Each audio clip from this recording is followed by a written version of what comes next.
जानू, तापलेलं डोकं जर आईस्क्रीमने शांत होत असतं ना तर मी कलाला रोज आईस्क्रीमचा अभिषेक घातला असता.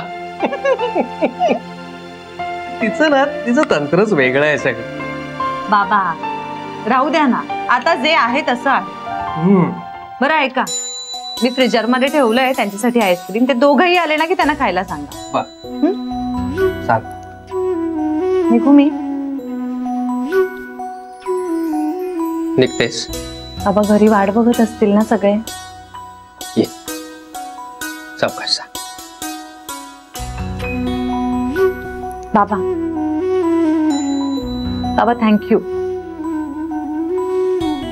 माझ्या मनावरचं खूप मोठं ओझं हलकं केलं तुम्ही. माझं सुद्धा. बोलण्याने प्रश्न सुटतात ग बाळा. सावकाश जा.